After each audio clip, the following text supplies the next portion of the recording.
Danielle Dubrac, bonjour. Bonjour.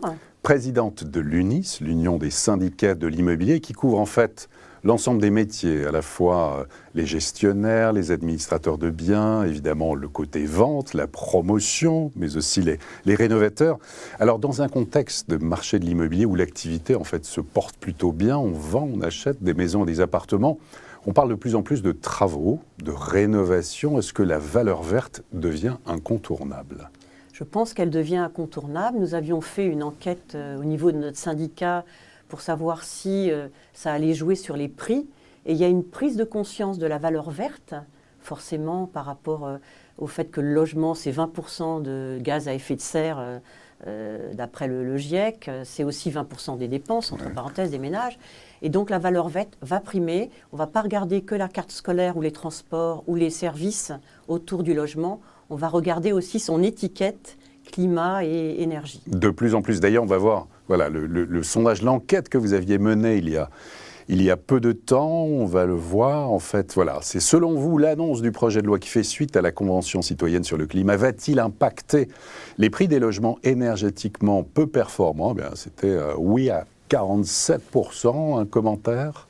Toujours vrai, toujours vrai. Vous voyez, les 10%, je pense même qu'ils ont diminué, ceux qui disaient que ça n'allait pas impacter. On est dans une prise de conscience écologique. Et puis, forcément, quand on dit maintenant à un propriétaire, regardez l'étiquette de votre logement, faites votre DPE, et après, vous saurez à quoi vous en tenir. Peut-être que vous ne pourrez plus louer, il faudra faire des travaux. Alors justement, il y a maintenant des nouvelles règles.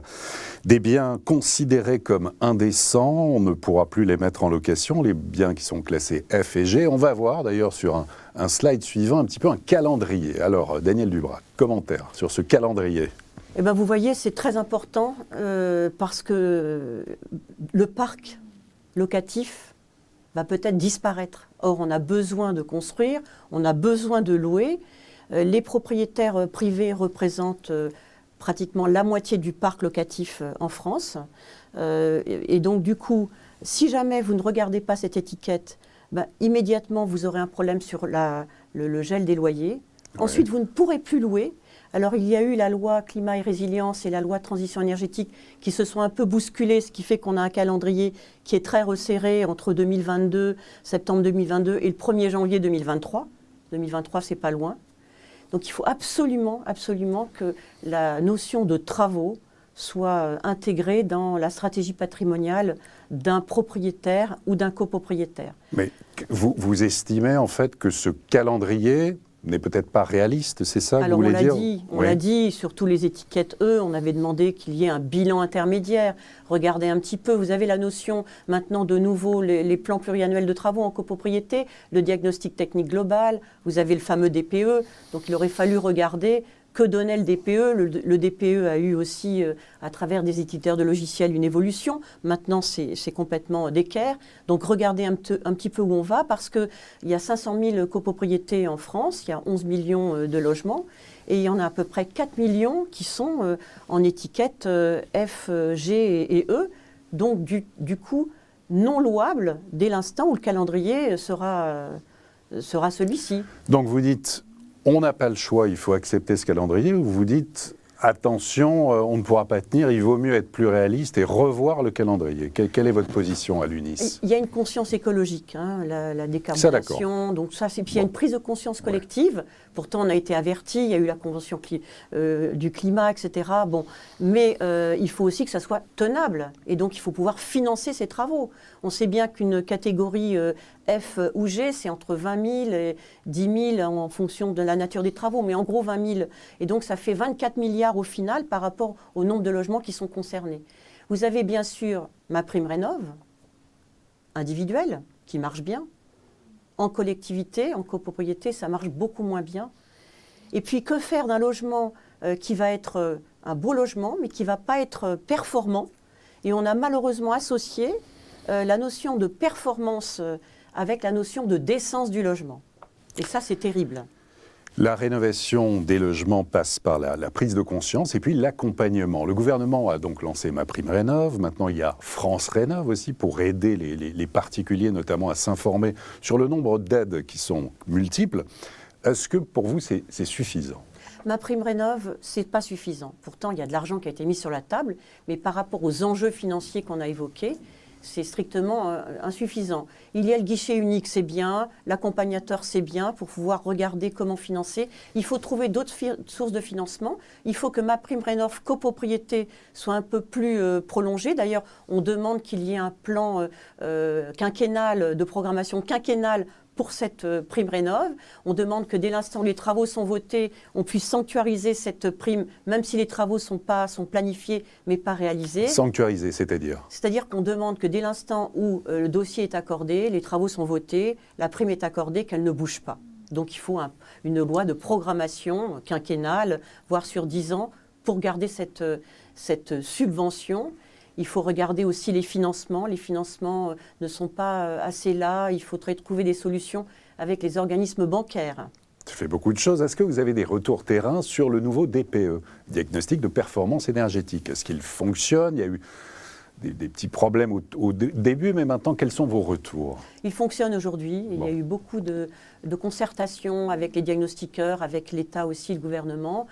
Aujourd'hui, ça fonctionne et c'est très important de savoir dans quelle catégorie on est, parce qu'autrement, il faudra programmer ces travaux ou vendre en catastrophe ou y habiter si on est en catégorie F et G. C'est ça le problème, c'est pour pouvoir faire cette rénovation, il faut absolument se mobiliser sur la rénovation des logements, parce que c'est aussi une question de climat et d'écologie, aussi au-delà de la stratégie du bien. Alors, on évoquait la mise en location, l'éventualité pour certains de ne pouvoir mettre en location leurs biens. Est-ce que l'encadrement des loyers, ça va dans le bon sens? De plus en plus de villes maintenant. Alors non, pour nous, ça ne va pas dans le bon sens. Bon, c'est une décision de collectivité territoriale, on n'a rien à dire, mais simplement, c'est lié à un plafond de loyer. Or, si le logement est rénové, si on est dans la bonne étiquette, le plafond, c'est toujours le même. Donc ça ne va pas.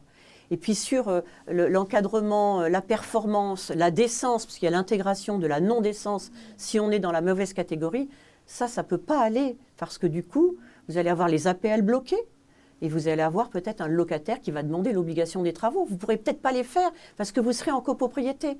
Donc c'est pour ça que tout ça, ça doit se réorganiser. Dans quelques mois, dans quelques semaines, l'élection présidentielle. Donc on va parler politique du logement. Vous avez publié un manifeste pour le logement et le pouvoir d'achat immobilier.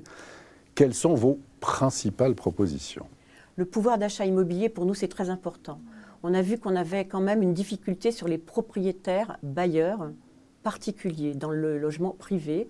Et donc l'idée, c'est peut-être de proposer à ce que cet investisseur, cet acteur économique, puisse amortir le prix de vente de son bien en fonction du loyer qu'il ferait. Faire donc un statut du bailleur privé, une sorte de statut du bailleur privé, ou sous quelle forme? On a le pacte de responsabilité, le pacte locatif pour le propriétaire. Et donc du coup, on pourrait avoir un loyer qui serait modulé en fonction soit de sa qualité, soit du prix de vente, parce que le propriétaire ferait un effort sur le montant du loyer. D'autres propositions? Alors, le ministère de l'Habitat. Alors ça, vous militez pour un grand ministère de l'Habitat, oui. Pourquoi? Parce qu'il y a des arbitrages qui se font, des fois à Bercy par exemple, et donc c'est plus facile de coordonner le code de la copropriété, l'aménagement, tout ce qui est lié. Le logement, c'est une boîte, l'habitat, c'est tout ce qui va autour. Et c'est quand même plus facile de participer à une politique du logement quand on regarde tout ce qui est autour, l'aménagement, les services urbains de proximité, le code de la copropriété, bien évidemment. Et tout ça, les services de l'État, ce sont des gens de qualité, mais c'est quand même mieux si tout était organisé. Ça pourrait permettre d'avoir une vraie stratégie politique sur le logement et l'immobilier. Avec des politiques locales sur le logement et des règles au niveau national, ou comment vous voyez les choses? Oui, peut-être qu'il faut territorialiser la politique du logement. C'est vrai que vous avez quand même ce qui se passe au niveau des mairies, au niveau des collectivités locales, avec quand même une politique du logement qui est nationale. À mon avis, il faut trouver le fit de façon à ce qu'on puisse quand même loger des gens sur des territoires où il n'y a pas de programme, où il n'y a pas de construction.